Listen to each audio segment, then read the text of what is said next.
സംസ്ഥാനത്ത് വീണ്ടും ശക്തമായ മഴയ്ക്കുള്ള സാധ്യത തെളിയുന്നു. തെക്കൻ കേരളത്തിൽ ഇന്ന് രാവിലെ മുതൽ തന്നെ ഒറ്റപ്പെട്ടയിടങ്ങളിൽ നേരിയ മഴ ലഭിച്ചു തുടങ്ങി. ഇന്നു മുതൽ വീണ്ടും അന്തരീക്ഷ സ്ഥിതി മാറി മറിയുമെന്നാണ് കേന്ദ്ര കാലാവസ്ഥാ നിരീക്ഷണ വിഭാഗം അറിയിച്ചിരിക്കുന്നത്. പത്തനംതിട്ട, കൊല്ലം ജില്ലകളുടെ കിഴക്കൻ മലയോര മേഖലകളിലാണ് രാവിലെ മുതൽ നേരിയ മഴ റിപ്പോർട്ട് ചെയ്തത്. സംസ്ഥാനത്ത് ഏതാനും ദിവസത്തെ ഇടവേളയ്ക്ക് ശേഷം വീണ്ടും മഴയ്ക്ക് സാധ്യത രൂപപ്പെട്ടതായി കേന്ദ്ര കാലാവസ്ഥാ നിരീക്ഷണ വിഭാഗം മുന്നറിയിപ്പ് നൽകി. കഴിഞ്ഞ ഏതാനും ദിവസം സംസ്ഥാനം മുഴുക്കെ വരണ്ട കാലാവസ്ഥയായിരുന്നു. ഒരു ജില്ലയിലും ഗ്രീൻ അലർട്ട് പോലും നിലവിലില്ലായിരുന്നു.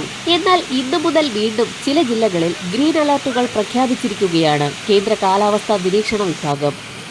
തെക്കൻ ജില്ലകളിലാണ് മഴ സാധ്യതയുള്ളത്. ഒറ്റപ്പെട്ട നേരിയ മഴയ്ക്കുള്ള സാധ്യതയാണ് പ്രവചിക്കപ്പെട്ടിരിക്കുന്നത്. ഇന്ന് പത്തനംതിട്ട, ആലപ്പുഴ, കോട്ടയം, ഇടുക്കി ജില്ലകളിലാണ് മഴ സാധ്യതയുള്ളത്. നാളെ മുതൽ കൂടുതൽ ജില്ലകളിൽ മഴ സാധ്യതയുണ്ടെന്നാണ് പ്രവചനത്തിൽ വ്യക്തമാക്കിയിട്ടുള്ളത്. നാളെ 6 ജില്ലകളിൽ ഗ്രീൻ അലർട്ട് നൽകിയിട്ടുണ്ട്. മറ്റന്നാൾ മുതൽ കൂടുതൽ ജില്ലകളിൽ മഴ സജീവമാകുമെന്നാണ് മുന്നറിയിപ്പിൽ വ്യക്തമാക്കിയിട്ടുള്ളത്.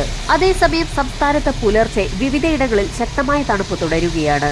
പ്രധാനമായും വടക്കൻ ജില്ലകളിലും മറ്റ് ജില്ലകളുടെ കിഴക്കൻ മലയോര മേഖലകളിലുമാണ് നല്ല തണുപ്പ് അനുഭവപ്പെടുന്നത്. വയനാട് ജില്ലയുടെ ഭൂരിഭാഗം പ്രദേശത്തും ഇടുക്കി ജില്ലയുടെ വടക്ക് കിഴക്കൻ പ്രദേശത്തും കാസർഗോഡ് ജില്ലയുടെ ചുരുക്കം കിഴക്കൻ മേഖലയിലുമാണ് സംസ്ഥാനത്ത് ഏറ്റവും കൂടുതൽ തണുപ്പ് രേഖപ്പെടുത്തിയിരിക്കുന്നത്. ഇവിടെ 11 ഡിഗ്രിക്കും 15 ഡിഗ്രിക്കും ഇടയിലാണ് താപനില.